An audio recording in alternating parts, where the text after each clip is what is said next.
quien rompe el poder del pecado. Su amor es fuerte y poderoso, el Rey de Gloria. Hola, bienvenidos a nuestra nueva serie, una nueva cápsula reflexión, pero ahora lo vamos a estar haciendo en la carta a los Filipenses. El tema de esta nueva serie se llama Los ladrones del gozo. Los ladrones del gozo. Tengo unas preguntas para ustedes que hacerles. ¿Cómo podemos mantener el gozo cuando estamos pasando circunstancias difíciles en nuestra vida? ¿Cómo mantener el gozo cuando nuestra vida está en peligro? ¿Cómo gozarnos en el Señor cuando ni salir a la calle podemos? ¿Cómo gozarnos cuando una persona viene y nos hace un daño a nosotros? ¿Cómo gozarnos en alguien que a lo mejor pienso que no puede tener el control hoy en día de todo lo que está sucediendo?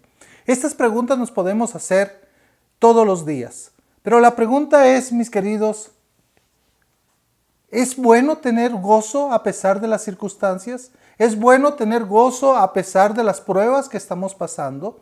Ahora, definamos por favor qué es el gozo. Porque algunas personas piensan que el gozo es una virtud cristiana, algunos dirían que es una disciplina cristiana, otros que debe ser el estado natural de un hijo de Dios, no importando las circunstancias que estamos pasando. Algunos piensan que es una alegría prolongada el gozo. ¿Qué es ese gozo del que habla la Escritura? Ese gozo que dice que en el Señor está la fortaleza, ese gozo que no se debe de perder a pesar de las circunstancias que estamos viviendo. El gozo, escuche bien, es esa virtud cristiana que nos ayuda a vivir confiando en Dios a pesar de que mi circunstancia no sea la más favorable. El gozo es esa virtud cristiana que nos ayuda a vivir confiando en Dios a pesar de que mi circunstancia no sea la más favorable. Ese es el gozo que nos pide. Y sabe que la carta a los Filipenses la han llamado la carta del gozo, porque aparece demasiadas veces esa palabra en toda la carta. Pero déjeme decirle que hay un versículo en especial que habla acerca del gozo. Vaya conmigo, por favor, a Filipenses capítulo 4, el versículo 4. Dice, regocijaos en el Señor siempre. Otra vez digo, regocijaos. ¿Cuántos de nosotros no sabemos este texto? Regocijaos en el Señor siempre. Otra vez os digo, regocijaos. ¿Sabe? Algunos han dividido la carta a los Filipenses con 4 ladrones del gozo, donde aparece un ladrón, pero también aparece un antídoto a cada ladrón. Así que, como les digo, que la carta de Filipenses puede estudiarse de muchas maneras, pero nosotros estaremos estudiándola sobre el tema del gozo y en especial de los 4 ladrones del gozo. Así que para entender, escuche bien esto, los ladrones del gozo en el libro de Filipenses, debemos estudiar Hechos capítulo 16. ¿Por qué es importante ir a Hechos capítulo 16? Porque ahí se encuentra el nacimiento de la iglesia de Filipos. Y ahí vamos a ver cómo podemos mantener el gozo a pesar de que las dificultades sean difíciles. Ahí vamos a encontrar algunas maneras de cómo mantener el gozo a pesar de que las circunstancias no sean las más favorables para nosotros. Así que vamos, por favor, vamos a Hechos capítulo 16 y vamos a leer desde el verso 6 en adelante. Dice la Escritura de la siguiente manera. Dice, la visión del varón macedonio, dice, y atravesando Frigia y la provincia de Galacia, le fue prohibido por el Espíritu Santo hablar la palabra en Asia. Y cuando llegaron a Misia, intentaron ir a Bitinia, pero el Espíritu no se los permitió. Y pasando junto a Misia, descendieron a Troas. Y se le mostró a Pablo una visión de noche. Un varón macedonio estaba en pie, rogándole y diciendo, pasa a Macedonia y ayúdanos. Cuando vio la visión, enseguida procuramos partir para Macedonia, dando por cierto que Dios nos llamaba para que anunciásemos el evangelio. ¿Sabe qué? Déjame decirle aquí, en esta parte de la Escritura, vamos a encontrar el primer principio. Mantenemos el gozo, a pesar de que Dios cambie de planes. Nos cambie de planes a nosotros. Fíjese, si usted se da cuenta, el Espíritu Santo impidiendo para direccionar a Pablo y ¿quién más estaba con él? Creo que es Silas, ¿verdad? Pablo y Silas. Ahora, un varón macedonio pidiendo ayuda. ¿Sabe qué? Debemos de tener seguros esto, de que Dios está dirigiendo nuestras vidas a pesar de que haya esos cambios de planes. Entonces mantenemos el gozo a pesar de que Dios cambie de planes, pero también no solamente mantenemos el gozo a pesar de que Dios cambie de planes, sino también mantenemos el gozo a pesar de hacer lo correcto. Fíjese que dice el verso 11 que zarpando pues de Troas, dice que vinieron con rumbo a Samatroa y al día siguiente a Neápolis. Y de ahí a Filipos, que es la primera ciudad de la provincia de Macedonia, por eso el varón macedonio, y una colonia, y estuvimos en aquella ciudad algunos días. Y dice que salió, ¿verdad? Y se habla de una mujer llamada Lidia, pero no quiero poner mi atención en Lidia, quiero poner la atención a otra persona que aparece ahí. Verso 16. Aconteció que mientras íbamos, dice, a la oración, nos salió al encuentro una muchacha que tenía espíritu de adivinación, la cual daba gran ganancia a sus amos adivinando. Esta, siguiendo a Pablo y a nosotros, daba voces diciendo: estos hombres son siervos del Dios Altísimo, quien nos anuncia en el camino de salvación.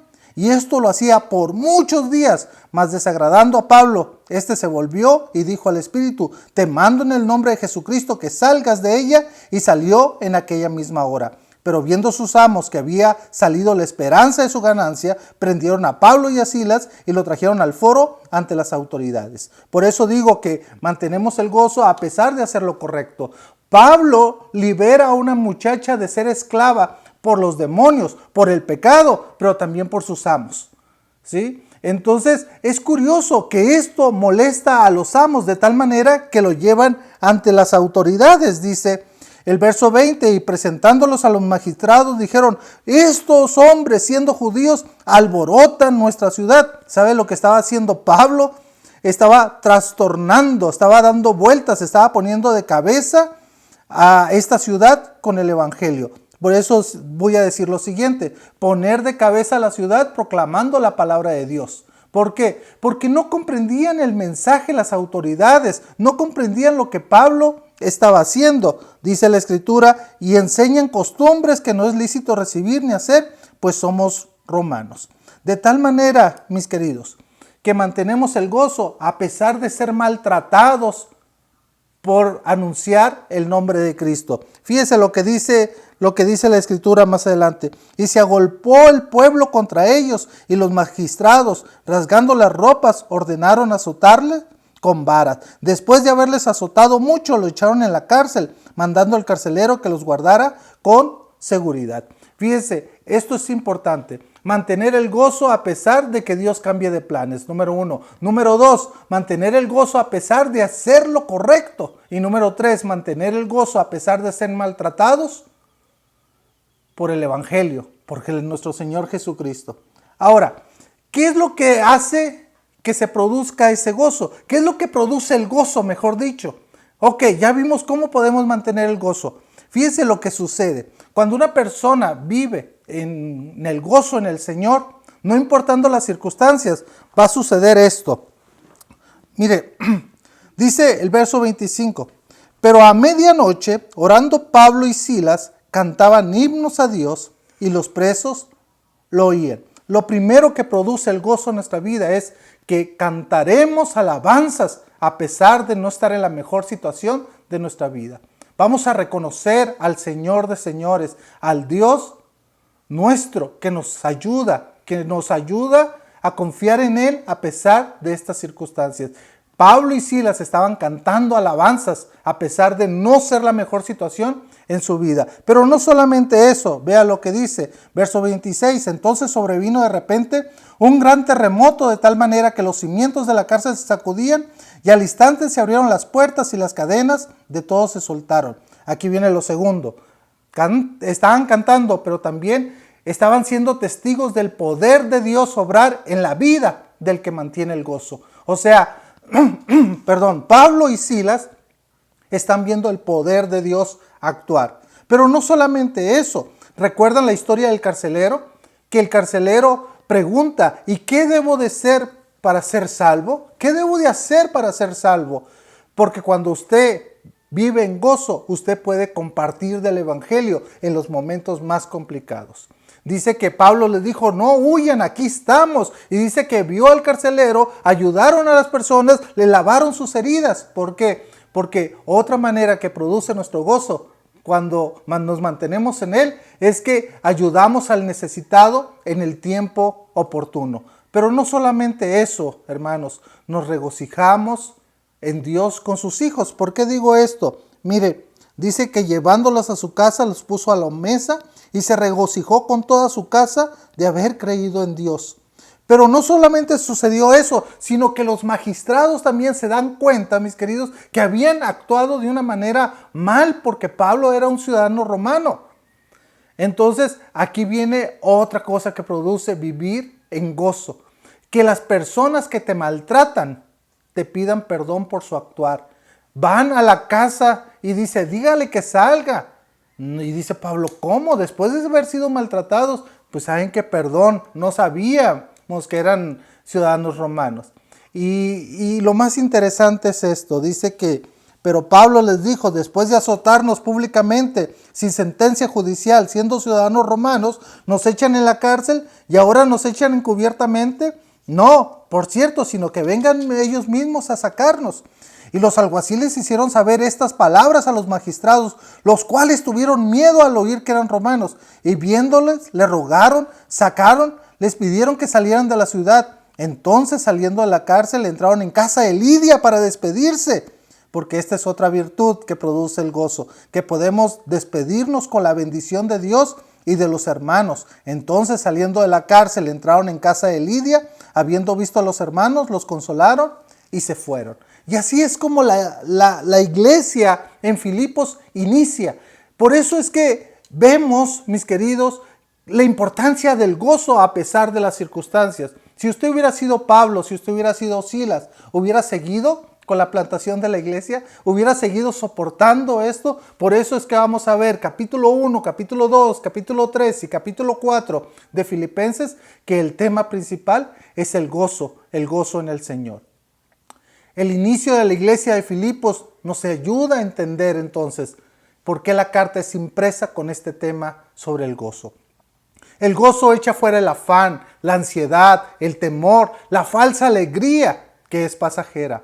Como dijo Habacuc, con todo yo me gozaré y me alegraré en el Dios de mi salvación. Con todo yo me gozaré y me alegraré en el Dios de mi salvación. Mi querido, mi querida, ante esta situación que está viviendo, ¿usted puede decir, yo mantengo el gozo en el Señor?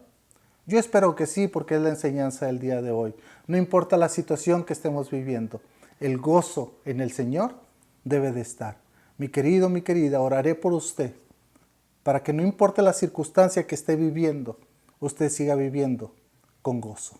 Que Dios les bendiga, mi querido, mi querida. Y nos vemos en la próxima cápsula, donde estaremos viendo el primer ladrón del gozo y cuál es el antídoto ante ese ladrón. Que Dios les bendiga. El Rey de majestad, gracias sublime.